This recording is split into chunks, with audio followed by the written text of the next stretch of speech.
সেজে গুজে বাইরে বের হচ্ছেন, বান্ধবীর বাড়ি যাবেন। রাসূল সাল্লাল্লাহু আলাইহি ওয়াসাল্লাম বললেন যে আল্লাহ রাব্বুল আলামিন দুনিয়ার সাজের থেকেও, সাজসজ্জার থেকেও জান্নাতের সাজসজ্জাকে বেশি ভালোবাসেন। সুবহানাল্লাহ বলেন। কিছুই বলেন নাই, মেয়েকে এতটুকু বলেছেন, ফিরে চলে এসেছেন। সমস্ত সাজসজ্জা ফাতেমা নিজের থেকে খুলে ফেলেছেন, কিছুই আর পরেন নাই। বলেছেন, আব্বু আমাকে আমার আর বোঝানো লাগবে না, আমার আর বুঝতে বাকি নাই। আল্লাহ দুনিয়ার সাজসজ্জার থেকেও পরকালের সাজসজ্জার জন্য প্রস্তুতি হতে বলেছেন। ফাতেমা রাদিয়াল্লাহু তাআলা আনহা যখন মারা গেলেন, মারা যাওয়ার আগে স্বামী আলী রাদিয়াল্লাহু তাআলা আনহুকে নসিহত করে গেলেন, নসিহত করলেন, আমার জানাজা তুমি রাতের বেলায় দিবা, বেশি সংখ্যক লোকের আমার প্রয়োজন নেই, এমন কিছু সংখ্যক লোক নিবেন যারা আমাকে চেনে না, জানে না, এবং আমার মরা লাশের উপরে, কাফনের উপরে বড় কাপড় চাদর ফেলে দিবেন, আমাকে যেন কেউ দেখতে না পাই, কাফনের কাপড় পরা অবস্থায় যেন কেউ দেখতে না পায়, আমি কতটুকু লম্বা ছিলাম, উঁচু ছিলাম, নিচু ছিলাম, কেমন ছিলাম যেন কেউ বুঝতে না পারে।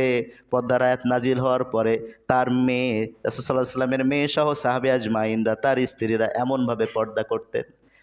এবং তিনার কবর কোথায় আছে এখনও কোনো হদিস কেউ পায় নাই। কখনও 3 জায়গার কথা বলা হয়, কিন্তু কেউ জানে না ফাতেমা রাদিয়াল্লাহু তাআলা আনহার কবর কোথায়, কারণ তিনি নিজে এত গোপন থাকতে চেয়েছেন, আল্লাহ তার কবরটাকেও গোপন করে দিয়েছেন।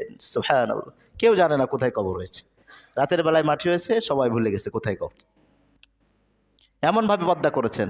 তো তিনাদের মতো মানুষ আদর্শ যদি আমরা আমাদের পরিবারে, সমাজে, রাষ্ট্রে গঠন করতে না পারি, জিনা বেবিচার, এই যে যত প্রকার ফেতনা, সব এই মহিলা কেন্দ্রিক হচ্ছে সমাজে। এখন যত ফেতনা হচ্ছে মহিলাকে কেন্দ্রিক করে হচ্ছে।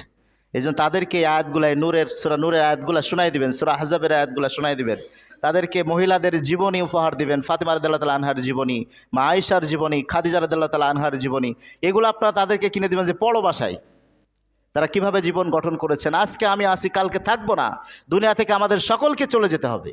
এই দুনিয়ার ক্ষণস্থায়ী জীবনে কেন এত বাড়াবাড়ি? আমার সৌন্দর্য, জিনাজে যে মহিলাদের বিয়ে হয়েছে তাদের একমাত্র সৌন্দর্য প্রদর্শনীর জায়গা হলো তিনার স্বামী। কে? স্বামী ছাড়া আর কাউকে তিনি সৌন্দর্য দেখাতে পারবেন না। এই জন্য আল্লাহ রাব্বুল আলামিন বলেছেন, তোমরা ঘর থেকে বের হও না এবং প্রাক জাহিলি যুগের নারীদের মতো চলাফেরা করো না।